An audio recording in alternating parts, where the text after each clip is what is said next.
Esfera. Buenos días, Madre Esfera. Buenos días, Madre Esfera. Bienvenidos un día más al podcast de la comunidad de Madre Esfera, la comunidad de blogs de crianza en castellano.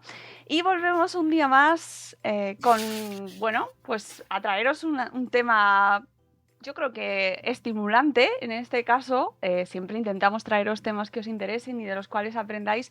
Pero en este caso estoy muy contenta porque vuelvo a hablar con alguien que nos hace pensar mucho, y eso es una gran noticia hoy en día, que nos haga pensar y preguntarnos cosas. Él es José Carlos Ruiz.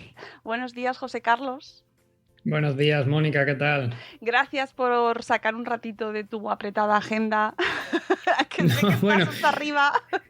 Siempre apetece cambiar un poco, de estar aquí liado entre libros y escribir, a poder hablar con alguien aunque sea por medio de la pantalla, porque si no es que te metes en el microcosmos y no sales. Sí, lo sé, y hoy en día estamos a todos a tope de pantallas, de trabajo, y precisamente tu último libro, es una invitación a preguntarnos un poco en medio de qué estamos haciendo y qué nos está pasando ahora mismo.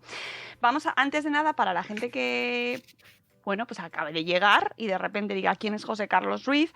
José Carlos Ruiz es doctor en Filosofía Contemporánea, terminó sus estudios de filosofía becado en la Universidad Sorbona de París. Esto de París ahora nos trae recuerdos por aquí, por lo menos por Madrid. Mencionar París puede ser peligroso, pero no entraremos ahí. No pisa esa mina. No lo haré.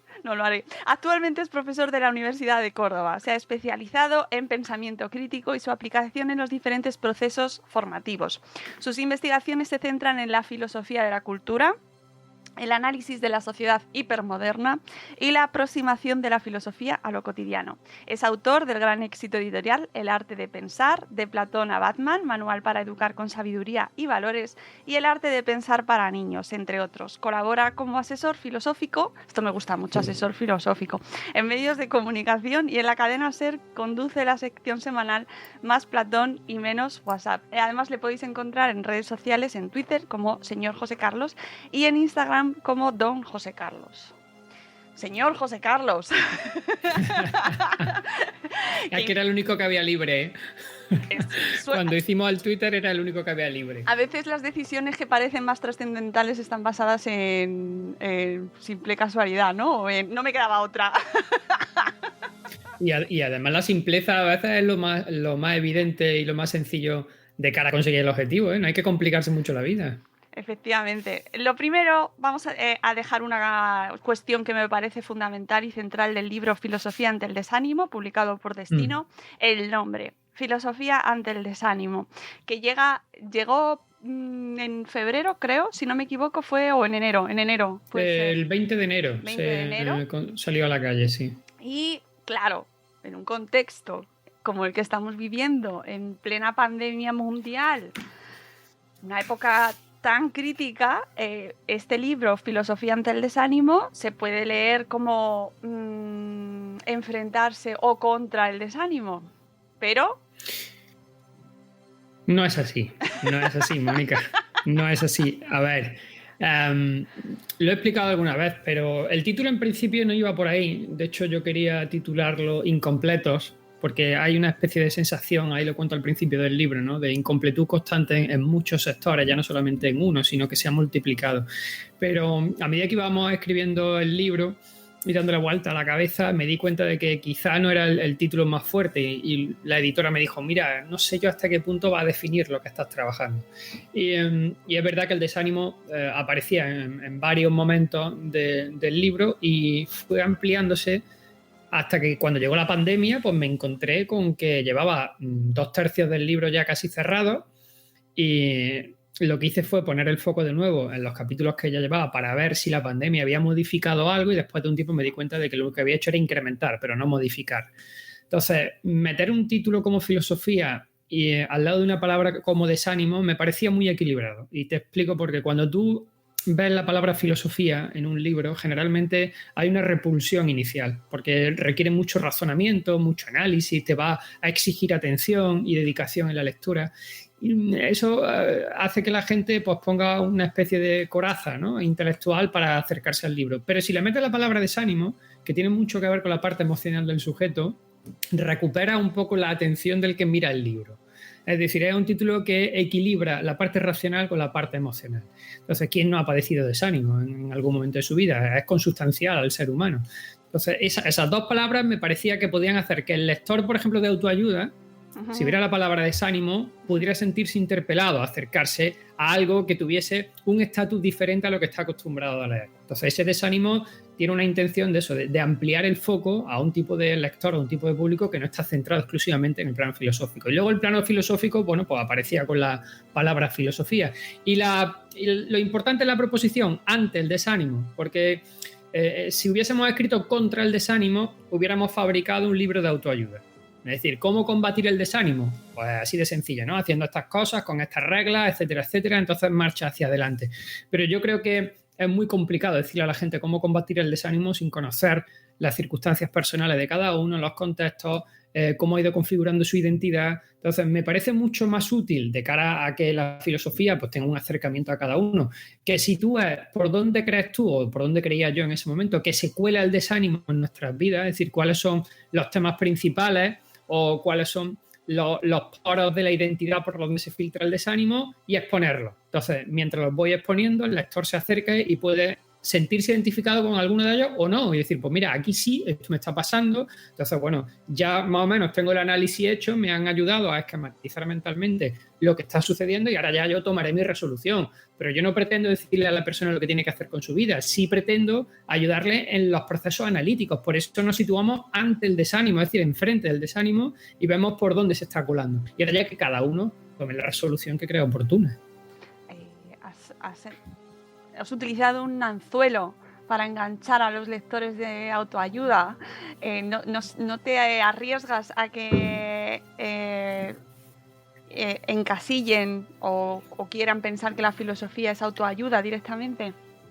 Bueno, no me preocupa la adjetivación de lo que hago o de lo que hace la filosofía. Es decir, hay mucha obsesión con definir las cosas y con dejarlas cerradas en categorías o en concepciones muy deterministas. A mí me parece que no tiene mucho sentido llegar a esos límites. Es decir, si un libro de filosofía, ya sea la política de Aristóteles, la República de Platón, el banquete, ya sea, pues yo qué sé, la crítica a razón pura de Kant, te sirve para mejorar tu vida, llámalo autoayuda si quieres. Me da igual.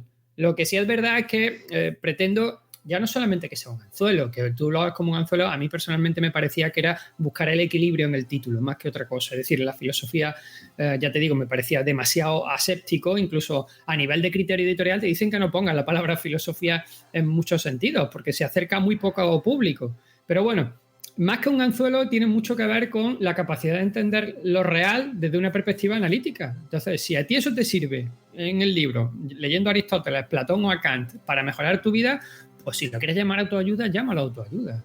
Si no es algo raro porque los romanos cuando escribían las cartas, es decir, cuando Séneca se pone a escribir, cuenta su experiencia personal. Es decir, dice, bueno, a mí me ha pasado esto, por ejemplo, las cartas a Lucilio, que la escribe ya casi en la ancianidad, hace un recorrido de su vida escribiéndole a Lucilio diciendo, pues cómo cree él que habría que considerar la amistad, cómo habría que considerar el concepto de éxito, cómo tendríamos que ponernos enfrente del tema de la justicia, pero desde su perspectiva.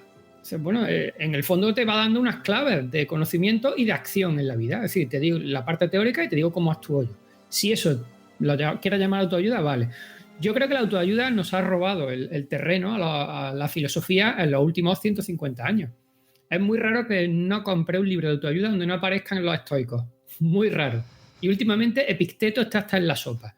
¿Qué es lo que suele hacer la autoayuda? Bueno, pues saca las frases del contexto filosófico, se las trae al siglo XXI, las descontextualiza y a partir de ahí te va dando esas claves en el siglo XXI.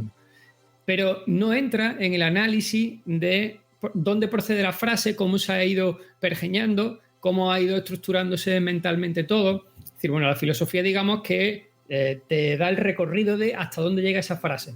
Y entonces te contextualiza todo para que entiendas que eso no es un elemento aislado. La autoayuda mala, la mal entendida, no solamente te saca la frase y te la interpreta desde la perspectiva más productiva para el sistema, sino que además luego te dice lo que tienes que hacer con tu vida. Sí, esa diferencia yo creo que es fundamental, pero no hemos dejado comer la tostada. Es decir, los filósofos, la filosofía se ha dedicado a su torre de Babel y sin darse cuenta se le ha ido desgajando de su conocimiento pues uno mucho más pragmático que era la autoayuda. Sí, es verdad. Y en crianza también pasa mucho y en educación, que buscamos las soluciones sencillas, la autoayuda en ese sentido, ¿no? Lo que tienes que hacer para que tu hijo deje de tener rabietas es esto, esto y esto, independientemente de todo el contexto, de la situación, ¿no? De lo que hay detrás, al final. O sea, que esto aplica a todo lo que queráis, amigos. Precisamente lo que está detrás de tu objetivo es, y que viene además en la frase que acompaña el título, es ese pensamiento crítico que la autoayuda al final no es lo que busca, construir ese pensamiento crítico, ¿no? La autoayuda, pues cada uno compra el libro porque se siente mal, porque le acaba de dejar el novio, porque quiere solucionar una cuestión, pero no en concreto para construir un pensamiento crítico frente a tu objetivo en este caso. Claro, es que yo creo que la autoayuda es mucho más rápida y ligera. Es decir, la autoayuda lo que busca es darte un catálogo, ¿no? de soluciones, pues digamos, genéricos. Entonces, el que lo compra lo que quiere es ya poner en marcha ese catálogo. ¿Qué pasa? Que en muchas ocasiones la autoayuda se retroalimenta, porque te va a escribir un libro que te dice cómo salir del desánimo y te va a dar las claves para salir del desánimo, y luego te va a escribir otro para decir cómo conseguir el éxito. Entonces, cuando tú intentas conseguir el éxito con el decálogo que te ponen de por medio y no lo consigues porque se ha olvidado de ti, es decir, el libro lo que te da es un genérico, pero no piensa ni te obliga a que tú vayas construyendo la identidad a partir de tus circunstancias y contextos, ¿no? Como no consigues el éxito, entonces acude al libro, que es Me he deprimido, ¿cómo salgo de la depresión? Cuando sales de la depresión, busca otra vez el éxito. Cuando no consigue el éxito, vuelve al de la depresión. Entonces se retroalimenta, ¿no? En muchos sentidos. Yo me obsesioné hace ya tiempo con el tema del pensamiento crítico, sobre todo cuando empecé con el tema de la educación a nivel de paternidad y maternidad aquí en casa, porque ya veías que lo que nos interesaba era que nuestros hijos tuvieran la capacidad analítica más que decirle lo que tenían que hacer. Es decir, porque en la selección de amistades, yo lo he contado en alguna otra ocasión, ¿no? Mi hijo era pequeño y seleccionaba a un amigo o una amiga y a partir de ahí se encerraba en esa amistad de una manera casi obsesiva y claudicaba en muchas de las cosas que los otros le decían y no hacía análisis crítico. Entonces dijimos, bueno, aquí tenemos que empezar a trabajar para que él llegue a sus conclusiones, ¿no? Siendo capaz de analizar lo que le va rodeando. Pero para eso no hay un genérico, para eso no hay una autoayuda. Es decir, el pensamiento crítico, que es la vía con la que yo he ido construyendo los últimos libros que he escrito siempre, tiene que ver, y lo defino en El arte de pensar, que creo que tú y yo hemos hablado ya de este libro, tiene que ver con la capacidad de tener en cuenta las circunstancias y el contexto. O sea, eso no te lo puede dar la autoayuda. La circunstancia y el contexto es la capacidad de analizar los elementos que han ido configurando tu vida y que tú no has seleccionado porque se han impuesto en esa construcción de tu identidad, más luego los contextos en los que te vas moviendo en distintas situaciones. Entonces, yo no sé si en los libros de crianza funciona como tú dices, pero si es así, claro, el libro de crianza tú lo intentas poner en marcha y resulta que en los contextos en los que tú te estás moviendo no te sirve. O igual sí, o igual tienes suerte y encajan, ¿no? Dentro de ese contexto. O que las circunstancias que tiene tu hijo, es decir, el temperamento que lleva de serie es un temperamento que no encaja con lo que te han descrito, ¿no? Entonces, bueno, no está mal tener, yo siempre digo que no está mal tener las referencias, que no, a mí me parece que los libros, tanto de autoayuda como de crianza, te van a dar una serie de referencias, pero antes tendríamos que montar el pensamiento crítico para que cuando esas referencias las tengas, seas tú capaz de analizarlas y contextualizarlas en ti. Si eso lo consigues, oye, pues bienvenidos sean todos esos libros, ¿eh? El pensamiento crítico, como bien dices, es una constante en todos tus libros. De hecho, hablamos sobre cómo tratar de hacer crecer, ¿no? De hacer florecer, de cómo cultivar el pensamiento crítico en nuestros hijos con el último podcast que podéis recuperar con José Carlos, súper recomendable, así como el libro. Y va asociado a lo que termina la frase, construir el pensamiento crítico para construir una personalidad sólida. Entiendo o podemos entender que ahora mismo no tenemos esa personalidad, es decir, que estamos viviendo una sociedad en la que ¿No tenemos personalidades sólidas? Bueno, no es que no la tengamos solo, sino que yo lo que veo es que hay mucha dificultad a la hora de construirla. Es decir, el tema de la personalidad hasta hace no demasiado se sedimentaba mucho en lo cercano, en lo próximo, y tenía una influencia enorme, por ejemplo, los rituales que formaban parte de la seña de esa identidad que tú ibas fabricando. Es decir, había un núcleo muy cercano que tenía que ver con la familia, que tenía que ver con los amigos, con el colegio, que tenía que ver con lo real, es decir, con lo próximo, ¿no? con lo vivencial, con lo que se experimentaba. Y desde el momento en el que Internet y las redes sociales empiezan a apoderarse de los criterios atencionales nuestros y se llevan el tiempo y demandan, pues eso, una atención que en algunos casos llega a ser una especie de síndrome de Estocolmo, es decir, sabemos que nos están secuestrando la atención, pero nos dejamos gratamente secuestrar, incluso lo entendemos y formamos parte de esto. Al final hace que las referencias que tú tenías cercanas para la construcción de esa personalidad pues se vayan evaporando a favor de una, ¿cómo te diría?, identidades virtualizadas, es decir, a favor de una especie de vivencia que no se están haciendo en vivo y en directo, sino que están mediatizadas siempre por elementos como la pantalla. Entonces, eso genera una desafección en torno a lo real cada vez más grande, es decir, la realidad empieza a atraer cada vez menos y lo virtual o lo digital pues, se está llevando muchos de nuestros criterios atencionales hasta el extremo de que cuando tú construyes tu personalidad, esa personalidad no tiene el anclaje y la sedimentación que debería tener en el mundo real, sino que empieza poquito a poco a intentar buscar anclaje en un mundo virtual. Eso genera desafección y genera desánimo si no lo estás teniendo en cuenta. Entonces, yo creo que tenemos ahora más dificultades. También porque se ha homogenizado mucho. Es decir, la globalización al principio nos daba las claves muy interesantes, sobre todo Internet, para decir, bueno, yo tengo una personalidad concreta o formo parte de un microcosmos muy singular, entonces lo voy a exponer en una red social, lo voy a exponer en Internet, voy a crear mi blog, voy a contar mi experiencia para que, junto con los otros, a nivel mundial, vayamos entendiendo mejor cómo funciona, ¿no?, esa diversidad que hay tan enorme y esa riqueza tan grande. Entonces, de primeras parecía que era muy goloso construir ese mundo, ¿no?, tan diverso y tan maravilloso. Pero yo creo que no nos dimos cuenta de dos cosas. La primera es el tremendo poder de seducción que tiene la pantalla. Es decir, los criterios atencionales son muy seductores y se están fabricando muy bien y entonces te seducen hasta el extremo de que pierdes la capacidad de análisis porque estás seducido. Y la segunda, inmensa velocidad a la que todo está sucediendo. Y las consecuencias es que esa enorme diversidad que había joder, qué mal estoy con vocabulario, contrastar, un contraste, joder, un contraste. Me ha salido, ya te digo que mañana más mala. Pero bueno, cuando hay un contraste... ¡Sal de ahí! Me voy a reír porque no salgo. Bueno, cuando hay diferencia, ¿vale? Cuando se me ha quedado esa palabra ahí, o sea, ahí la dislexia me está ahí golpeando fuerte. Pero cuando de verdad tienes esa diferencia, entonces asientas tu identidad porque estás viendo que el otro es muy distinto a ti. Ahora, ¿qué pasó cuando empezamos a globalizarnos de esta manera tan rápida? Pues que sin darnos cuenta hemos llegado a hibridarnos. Y esa hibridación trae que las costumbres extranjeras lleguen aquí, que las tuyas se hibriden en otros sitios, que empecemos a hablar incluso ya de apropiación cultural porque te estás haciendo con señas de mi identidad en otros lugares. Y esa hibridación, añádele que el algoritmo poco a poco va homogeneizando.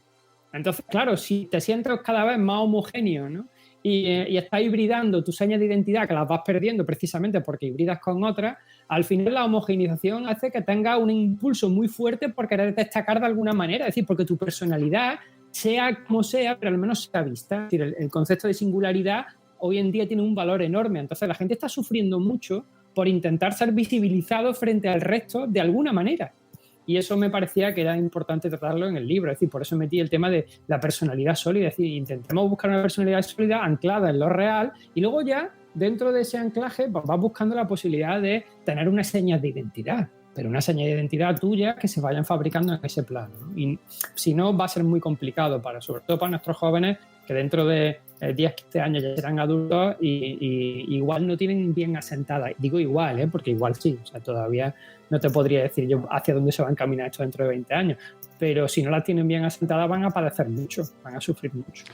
Claro, porque parece como que estamos construyendo nuestra identidad en base a o en contraste a lo que nos vamos encontrando en la red, ¿no? Y no solo a lo que hay ahí, sino a lo que se produce, a lo que eso provoca en nosotros. Es decir, si yo me manifiesto de tal forma, eso provoca aceptación en el resto, en redes, y eso voy yo eligiendo que eso va conformando mi identidad sin tener una base sólida, ¿no? Creo, puede ser así.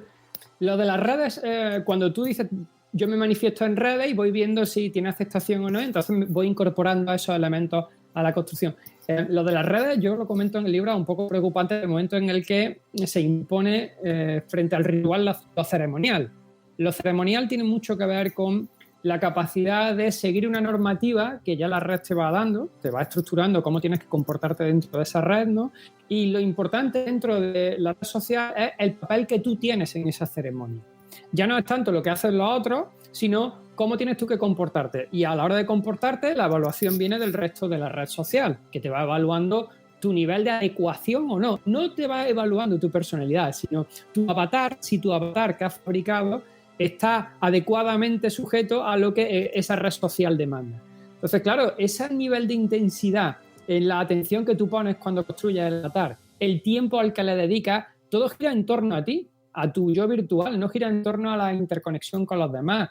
Entonces, es muy probable que mientras más tiempo dediques y más atención tengas, vayas perdiendo el foco de la conexión con el mundo real y con los que están a tu alrededor. Es decir, la pérdida de los rituales, de los que ya habla el coreano Byung-Chul Han, esa pérdida de los rituales que yo hablo en el libro, lo que trae como consecuencia es que la raíz en la construcción de la personalidad desaparezca. En el sentido de que ya no tienes tú una referencia cercana que te va haciendo en el ritual propio tu seña de identidad sea muy fuerte, de manera que antes salíamos de casa ya con un ritual en el hogar muy específico que hacía que cuando tú salieras de casa y te encontraras con otra persona y entraras en su casa, todo te resultara tremendamente extraño, desde el olor, pasando hasta por sus rituales propios, que eran señas de identidad y de singularidad de cada familia o de cada estructura que se movía dentro de ese marco. Y si ibas de un pueblo a otro pueblo o de una ciudad a un pueblo y te ibas a las fiestas de verano, encontrabas cosas que te parecían realmente asombrosas, porque estaba en el plano de lo real y había configurado tu personalidad unos rituales muy específicos. Entonces te posibilitaban, por ejemplo, activar el pensamiento crítico.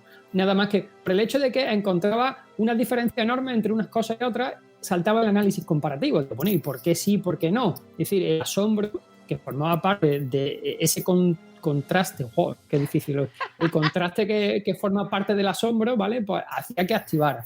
¿Qué pasa cuando tú ahora en el hogar, desde que eres pequeño, tienes tu pantalla en el salón de tu casa y estás con tus otros familiares, pero tú estás en tu pantalla interactuando en el ceremonial? Porque estás olvidando sedimentar el ritual con los cercanos.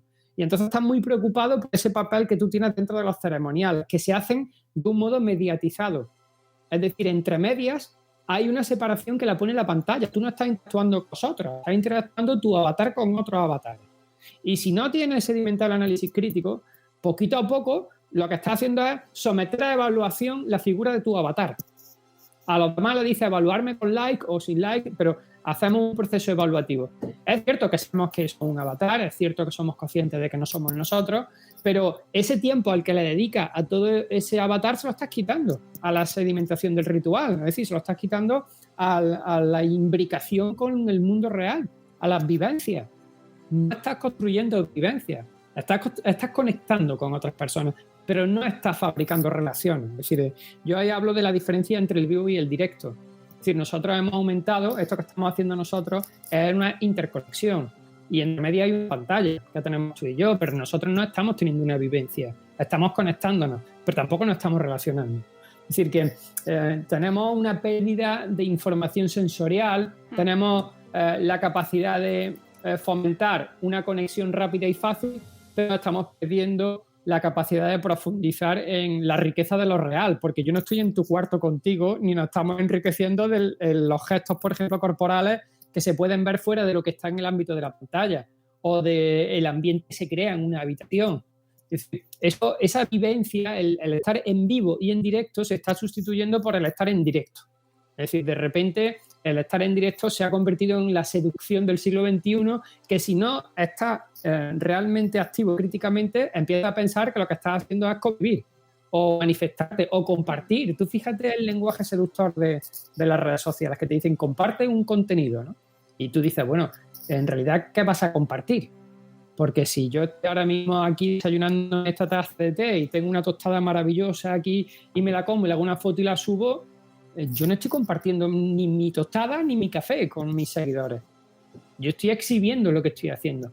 Pero claro, si yo hablo de que estás exhibiéndote, la connotación moral de esa palabra hace que no lo suba, porque te sientes regular y dices que es un exhibicionista, que está todo el día poniendo, no te digo que exhiba, comparte con tus seguidores. Y tú dices, bueno, perdona, compartir significa crear una vivencia donde los dos experimentamos un intercambio de lo que estamos haciendo en ese momento, es decir, estamos vivenciando algo de manera comunitaria y no lo hacemos, o sea que es complicado, es complicado. Qué interesante eso que dices del vocabulario, porque acabamos de entrar, creé hace muy poquito la cuenta en Twitch, que es una red social nueva, y... La conozco.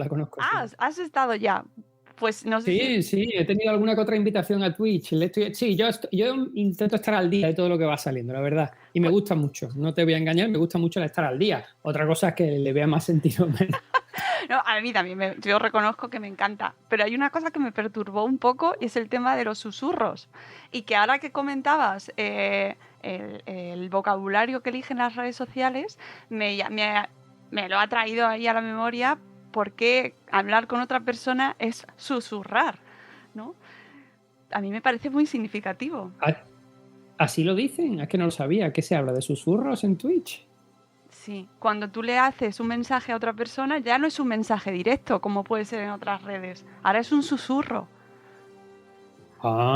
Mira, me acabo de enterar algo nuevo. En cualquier caso, ten en cuenta que el lenguaje que utiliza las redes sociales está muy estudiado psicológicamente hablando para que no acuda a la reflexión, sino a la parte emocional. Si yo te susurro, mucho más seductor que si te mando un mensaje.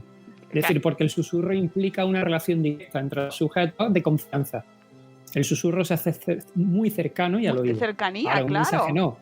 Claro, un susurro está muy bien pensado el lenguaje. Entonces, hay que estudiar siempre esto. Yo lo utilizo en clase cuando estaba en bachillerato con los adolescentes, les buscábamos un vocabulario. Ellos me traían sus vocabularios de redes para ver cómo se estaba interpretando a través del vocabulario la percepción sensorial. Y te das cuenta precisamente de este tipo de cosas, ¿no? Es decir, ahora te digo, mándame un susurro. Claro, y tú oyes susurro, ves susurro y sientes una cercanía, inevitablemente te salta el hecho de que tienes a alguien muy cercano que te está contando algo y a partir de ahí capta tu atención. No es lo mismo que un mensaje. La verdad es que es un lenguaje muy seductor, sí. A mí como madre no me gusta mucho que haya susurros a los que sean menores, pero bueno, eso lo dejamos para que... Bueno, pero ahí se trata de que tú le montas, al final yo sigo diciendo lo mismo, aquí se trata de que nosotros como madres, padres, como docentes, le montemos la capacidad de análisis a ellos, porque tú no vas a poder controlar las facetas de la crianza de un niño 100% y cuando sea adulto ya tienes que empezar a confiar. Mi hijo tiene 15 años y ya está empezando a salir con los amigos. Entonces ya, si ha hecho un trabajo en torno al análisis crítico bueno y óptimo, al final tienes que confiar. Y no es lo mismo confiar conociendo que, bueno, que tiene una capacidad de análisis buena y que tú ves que evoluciona y tal, a decir una cabra loca, no he conseguido nada y va a salir por las tardes. Entonces, bueno, ahora si sale con dos amigos, yo sé que la mascarilla la van a llevar, que son conscientes de la enfermedad, de lo que está pasando en la cercanía, que conoce bien su amistad y la ha seleccionado para que no... En fin, bueno, pues no te quedas igual de intranquilo que si sabes que es un cabra loca y sale por ahí dejándose llevar. Entonces, yo creo que la tarea nuestra tiene mucho que ver con la capacidad de sedimentar ese análisis crítico en ellos, más que en decirles lo que tienes que hacer. ¿Vale? Porque si le dices lo que tienes que hacer, al final es un concepto de audiencia y flexible y no suele funcionar a medida que crecen, la verdad. Hablábamos del tema de la identidad, que me parece un tema fundamental y sobre el que al final se va volviendo durante todo el libro, ¿no? Cómo se va fragmentando, cómo nos estamos disociando, cómo al final el yo virtual frente al yo real al final nos está generando también frustración, ¿no? Me parecía muy interesante dentro del tema de la identidad la disgregación que estamos viviendo es decir, me parece contradictorio que por un lado las redes nos están homogeneizando a todos, es decir, todos somos iguales y queremos estar todos dentro de esa red enorme, pero por otro lado se nos exalta el individualismo, que es lo que está de moda ahora también y que es ahora el neoliberalismo y el sé único, sé especial, ¿no? Eso que decías tú antes de destacar de todas las maneras, como que son dos mundos que están ahí y con los que no sé si somos muy conscientes de ello, pero que tú hablas también en el libro y nos lo vas un poco trayendo, ¿no? Con muchos flash, con muchos fogonazos. A ver, es cierto, es un poco paradójico, pero yo creo que el concepto de individuo ha sesgado un poco lo que es el concepto de sujeto de ciudadano. Es decir, el ciudadano formaba parte de una comunidad y tenía unos lazos y una seña de identidad comunitaria que iban acompañados también del concepto de identidad, donde el yo como sujeto individual pues sentía que también tenía legitimidad de sentir y hacer cosas distintas a lo comunitario, pero también formaba parte de ese concepto comunitario. Lo que sucede, lo digo al principio, creo que lo que sucede es que antes las máscaras, el concepto de máscara que se ponía la persona cuando salía de casa era muy plural y tenía infinitas máscaras cada vez que se levantaba por la mañana. Es decir, Richard Sennett habla de esto ya hace tiempo, ¿no? Pero decía, hombre, lo bonito de una persona es que se levanta en casa y pone la máscara con su pareja y sabe que está con la pareja y sabe cómo tienen que interactuar, han creado sus rituales de pareja, entonces llevan la máscara de pareja, ¿no? Pero luego salen con unos amigos y con el amigo pues llevan la máscara de amistad porque saben que con ese amigo pues hay unos códigos de comportamiento específicos que funcionan de una determinada manera. Pero es que luego va al trabajo y se pone la máscara en el trabajo porque conoce los códigos dentro del trabajo. Es decir, teníamos muchísimas máscaras que eran muy positivos porque implicaba que tú habías puesto el foco de atención en los contextos que iban rodeando tu vida. Es decir, tenía un enriquecimiento del análisis crítico en torno a, oye, yo tengo en cuenta la mirada del otro, la tengo en cuenta porque el otro forma parte también de la construcción mía. Así es que me tengo que buscar un criterio adaptativo hasta cierto punto a su mirada y lo mismo que él va a hacer con la mía. Es decir, es un tema de concordia. Y vamos a intentar llegar a esas concordias en los distintos aspectos, de manera que teníamos muchísimas máscaras que nos ayudaban a interaccionar con lo real y a adaptarnos a cada contexto y circunstancia. Cuando Darwin escribe El origen de las especies, una de las cosas que tiene muy clara es que el que sobrevive no es el más fuerte, es el que mejor se adapta. Es decir, que el criterio adaptativo es el que hace que al final la especie sobreviva. Entonces, si tú tienes muchas máscaras, enriqueces la sociabilidad y por lo tanto te enriqueces tú. Y te vas cambiando de máscara. ¿Qué es lo que viene a decir en el siglo XXI? El hiperindividualismo y esta especie de idolatría de la identidad que quiere destacar como una persona singular, te dice que las máscaras falsifican tu identidad y que por lo tanto tú tienes que ser siempre auténtico. Y la palabra autenticidad se impone hasta el extremo de que estamos llegando al extremo de decir, yo solamente tengo una máscara si te gusta bien y si no te aguanta, pero yo soy así siempre. Como soy así siempre, no tengo filtro, tienes que comprarme con el pack al completo. ¿Eso qué significa? Que tu mirada hacia mí me importa cero. Es decir, que la interrelación que tú tengas conmigo no la voy a tener en cuenta porque o bien me aceptas o bien me repeles, pero yo es que soy así de auténtico, ¿no? Entonces ese discurso de la autenticidad lo que está provocando es que el sujeto llega a potenciar el hiperindividualismo, es decir, yo estoy por encima de cualquier otra cosa en el sentido literal de la palabra. No hay una puesta en valor del otro en la construcción de mi personalidad.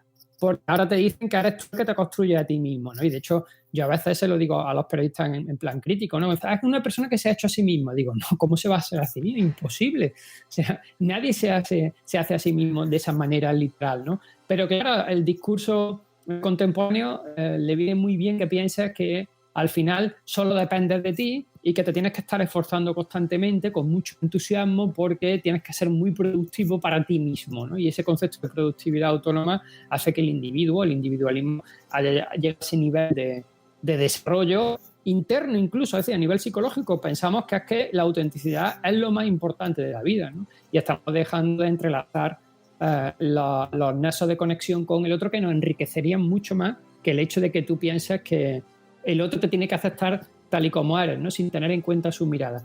Y esto tiene mucho que ver con las redes sociales, con la pantalla. Es decir, en una red social, cuando tú publicas algo, tú tienes un poder inmenso sobre la mirada del otro. Es decir, aquí controlamos, cuando yo publico algo, puedo controlar hacia dónde miras, porque pongo el foco y el perfil que yo quiero que tú veas de mí. Y cuándo miras, sé cuándo subir la foto, ¿vale? O cuándo mandarte el mensaje. Es decir, controlo el tiempo, controlo tu mirada. Incluso puedo llegar a controlar incluso una parte de la intencionalidad de tu mirada si pongo la frase específica para que el mensaje llegue como yo quiero que llegue. Es decir, tengo un erotismo a nivel de poder sobre el otro enorme en una red social, porque expongo como yo quiero que expongo y hago que tú mires donde yo quiero que mires. Y eso no pasa en la vida real. En la vida real salimos a la calle y yo no puedo controlar tu mirada, no puedo controlar tu criterio de atención, no puedo controlar nada porque tú ahí eres libre y además tienes un montón de estímulos alrededor que hacen que pues, te puedas distraer constantemente en una conversación en cara a cara, ¿no? Entonces, la gente está acudiendo a la tranquilidad que te da tener el poder de fabricar esa mirada del otro hacia ti en una red social que no la tiene en el plano real, de manera que en el plano real cuando salimos a la calle nos estamos encontrando con que la gente no te mira, no le interesa tu mirada en vivo y en directo, te subes en un autobús y ya todo el mundo está en su microcosmos. Es decir, la gente te cruzas por la calle y no tienen esa necesidad ya de interaccionar con la mirada, porque tu mirada en vivo y en directo no es atractiva ni tiene ningún nivel de atención hacia mí. Lo que me interesa es tu evaluación de tu mirada digital, es decir, de tu avatar, ¿no? Entonces, hay que tener mucho cuidado en esas construcciones de la identidad porque podemos caer en que el individuo, ese hiperindividualismo del que tú hablas, se esté dando exclusivamente en el plano de lo digital, pero salte al plano de lo real. Es decir, que al final ese salto que se dé de un plano hacia otro no empiece a afectar como creo que nos está afectando ya en la vida real. Claro, porque... Vaya chapa que te estoy dando, Mónica. Entonces pasa por preguntar. No, pero es que estoy disfrutando muchísimo. A mí me encanta este tema porque me parece que es vida real, o sea, es lo que estamos viviendo. Terminaré la conversación contigo y miraré lo que ha pasado en Twitter, ¿sabes? Es que, claro, es decir...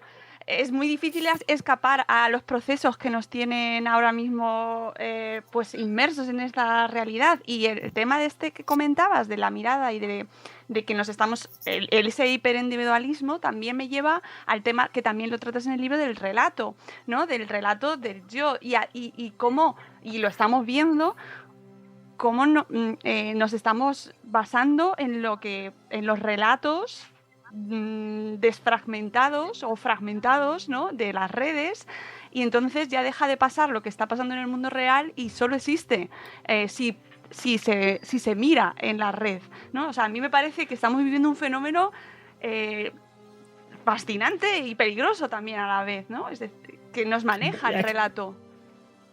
Va llegando muy rápido, es decir, los símbolos contemporáneos se crean muy rápido y tienen mucho impacto y además vienen ya significados desde fuera. Yo por eso hablo en alguna parte del libro de la importancia de resignificar los símbolos que nos están invadiendo, es decir, darle tú el significado y no dejar que se vaya imponiendo sobre ti. Y una de las cosas que me preocupa mucho es que hemos perdido la capacidad de relatarnos la vida nosotros. Es decir, estamos no solamente acudiendo a los relatos externos y asimilándolos como propios, sino que consideramos que relatarnos entre nosotros a nivel biográfico, por ejemplo, en nuestras vidas, pues no es tan importante. Y eso se hacía antes mucho. Es decir, antes cuando asentaba la personalidad de alguien, lo hacía a través de un relato comunitario. Es decir, la familia te contaba cosas, tú ibas creciendo y te volvían a narrar lo que te había pasado de pequeñito en la playa cuando fuiste, y cuando se reúne la familia en Navidad se vuelven a contar la misma historia, es decir, se sedimenta un relato que es una repetición. Y en esa repetición lo que hace es seguir regando las raíces de tu identidad.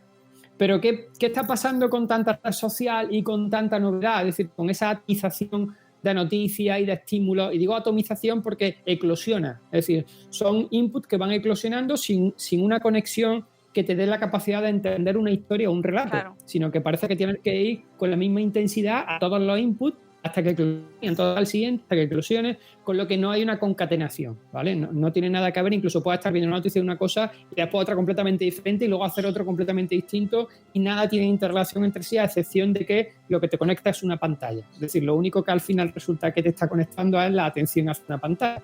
Pero en cualquier caso, cuando tú esa capacidad de relatar y de revisar, es decir, volver a ver, ¿no? O relatar, es decir, repetir ese relato que tienes en la historia, lo pierdes, es porque te han dicho también que irte al pasado, revisar la historia, repetir, volver a hacer algo, implica perder oportunidades nuevas. Y hemos adoptado ese relato también. Es decir, hemos adoptado el relato de que repetir algo es perder la capacidad de experimentar algo nuevo. Entonces, ¿para qué vas a repetir algo? Es decir, ¿para qué nos vamos a repetir en visitar, por ejemplo, un restaurante, los amigos que nos ha gustado mucho? Y yo esto es una de las peleas que he tenido muchas veces con mi círculo. Es decir, bueno, hemos ido a un sitio, nos ha gustado mucho, hemos comido bien, está bien de precio, vale, dentro de un mes o de 2 meses que volvamos a quedar, vamos al mismo sitio y te dicen, no, y dices, ¿pero por qué? Si ya hemos sedimentado, hemos experimentado ese restaurante, nos ha gustado, nos han buscado un reservado, hemos estado de lujo, vamos a convertir esto en un ritual. Y te dicen, no, es que nos perdemos, vamos a visitar cosas nuevas. Y te dicen, ya, pero es que lo nuevo no lo conoces. Entonces, si esto nos ha gustado, ¿por qué no lo repitas? Porque ellos piensan, perdemos nuevas oportunidades. Entonces, frente a la pedagogía del placer que hemos hecho durante muchos años, es decir, el placer lo experimenta. Hay una pedagogía, se lo enseña a los demás, los lleva, todo el mundo disfruta de eso. Y entonces, antes, la gente repetía esa pedagogía del placer. Hacíamos siempre lo mismo, los mismos sitios porque nos gustaba. Íbamos los fines de semana al pueblo porque nos gustaba, llegaba a las fiestas populares, ibas a hacerlas porque te gustaba, es decir, ya habías conocido el placer, te habían educado en ese placer, entonces tú activabas el deseo para repetir ese placer. Pero ya no. Hoy, aunque conozcas el placer una sola vez, resulta que le das más valor al concepto de novedad, al deseo de lo nuevo, que a regocijarte con el placer que ya conoces. Y esto es muy triste. Esto es muy triste porque estamos perdiendo la capacidad de poner por encima de todo el placer.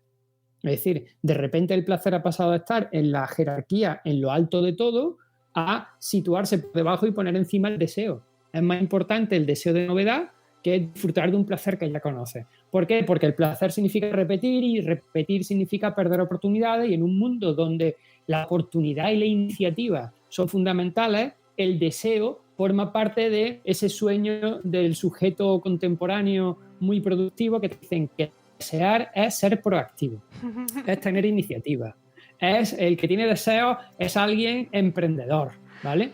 Y ahora, el que disfruta de la vida, el que tiene placer, el placer es pasivo, porque recibe el placer y por lo tanto entonces parece que tiene una connotación negativa, ¿no? Y ese discurso pues está calando, es decir, son esos relatos que estamos asumiendo sin pasar por el filtro de la reflexión, de manera que ahora ya la gente pues tiene, yo creo que estamos perdiendo la capacidad del deleite y estamos todo el día activando deseos constantemente, ¿no? Con lo que al final, como decía Schopenhauer, ¿no? Vivimos entre la angustia del deseo y el vacío de haberlo conseguido.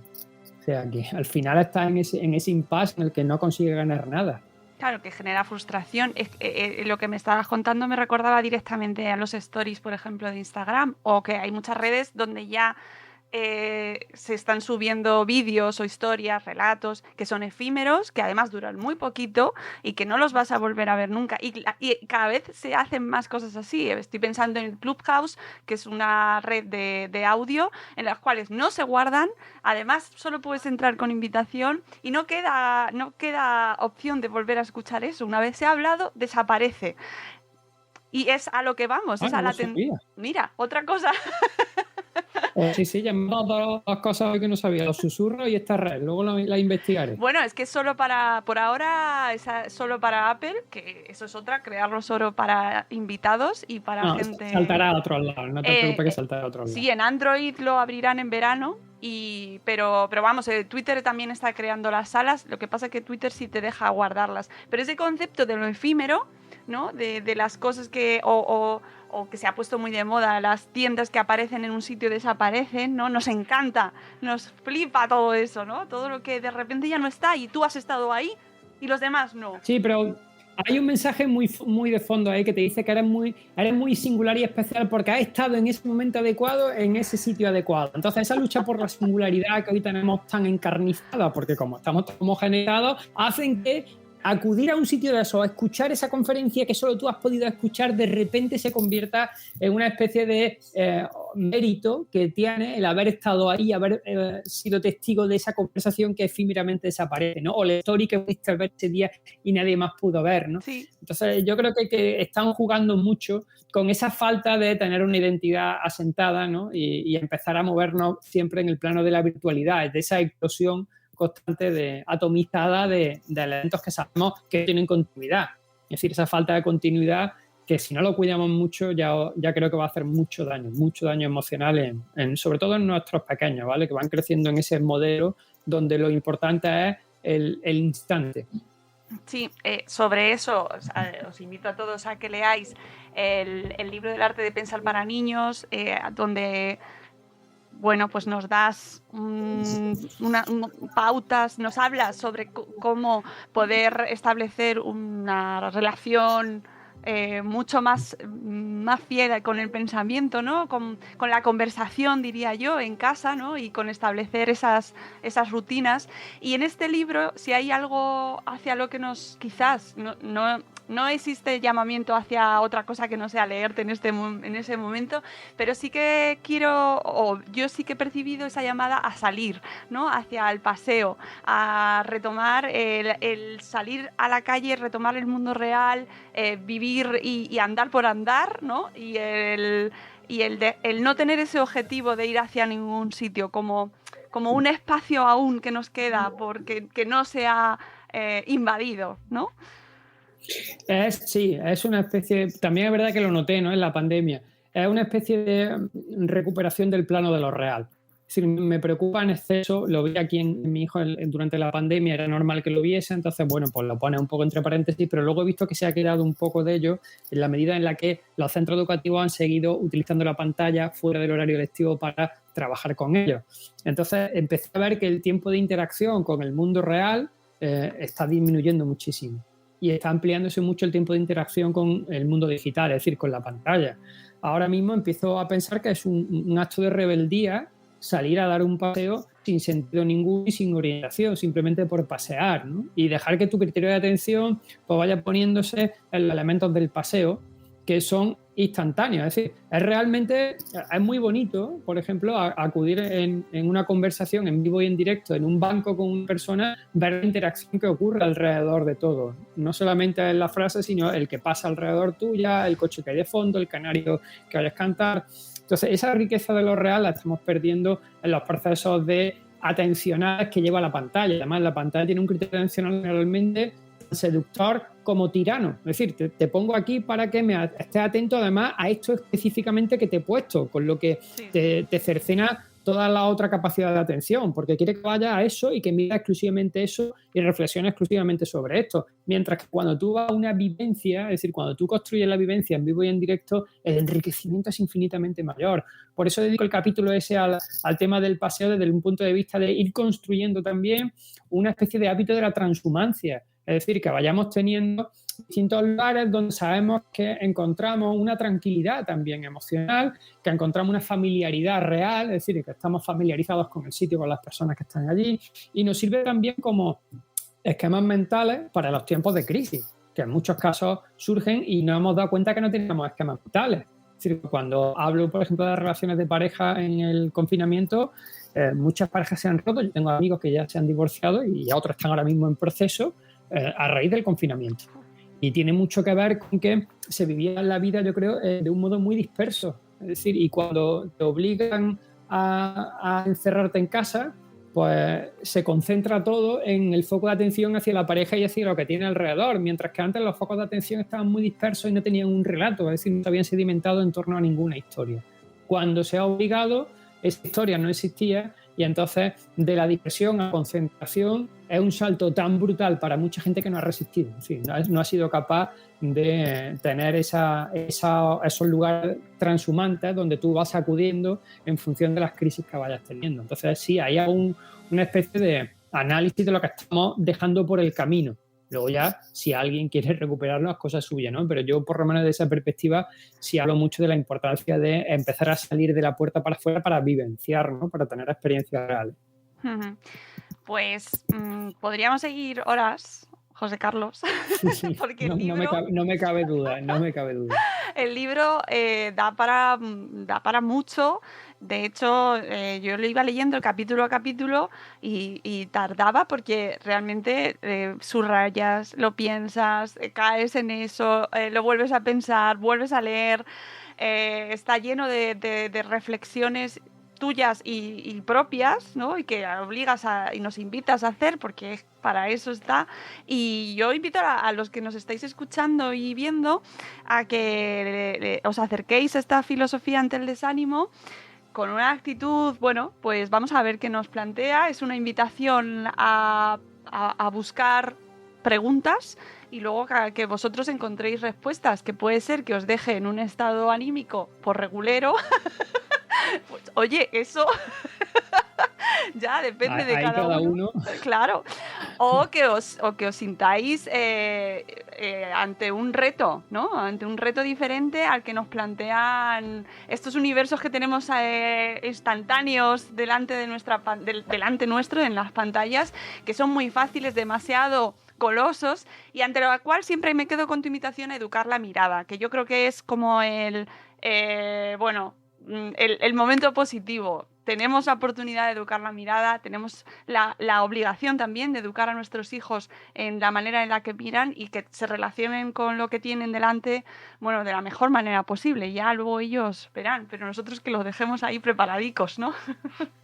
Sí, yo hay dos cositas que en el libro creo que al final se van entreveyendo. Yo lo de la pedagogía de la mirada es que sigo pensando que no sé cómo no se ha implementado en el plano pedagógico en el siglo XXI. Es decir, no entiendo cómo a nadie que está dedicado a hacer unos planes de estudio no se le ocurre dar una asignatura que es aprender a mirar.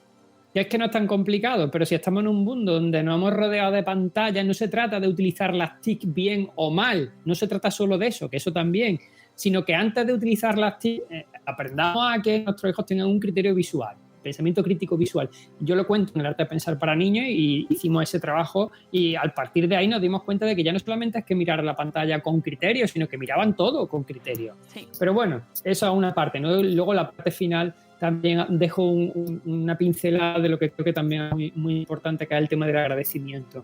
Es decir, al final hago un agradecimiento muy sencillito, muy corto, dejando preparado probablemente a lo mejor las siguientes cosas que voy a trabajar, pero estamos perdiendo la capacidad de poner ese foco de atención en el otro a través del concepto gracias, tanto para darlas como para recibirlas. Es decir, poner en valor las gracias que te dan, porque implican que sube tu autoestima en el sentido de que si lo pones en valor te das cuenta de que ha sido útil para una persona o para varias, o que tienes unas capacidades que le sirven a los demás y entonces te lo agradecen, o bien tú eres capaz de agradecer a otra persona algo que ha hecho y que a ti te ha venido bien.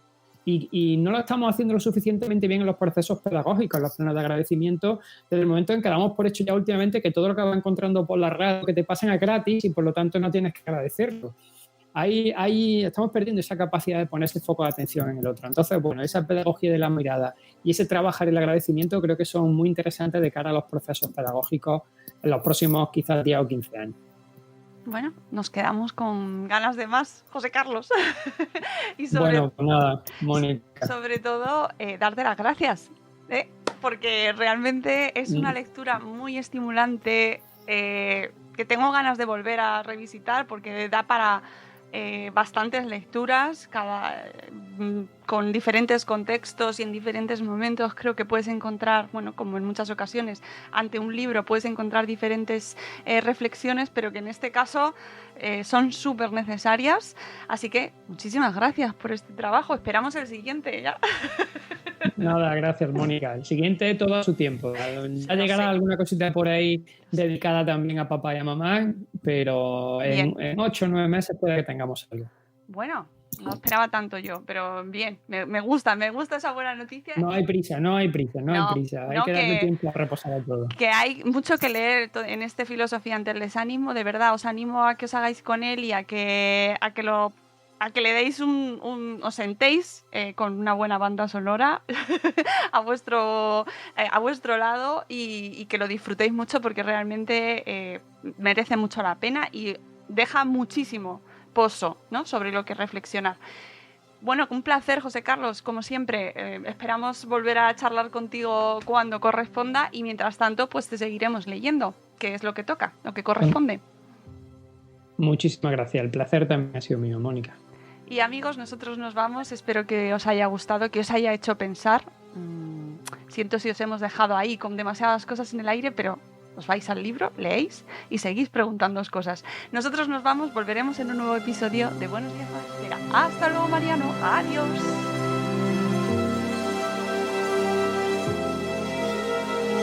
Chao.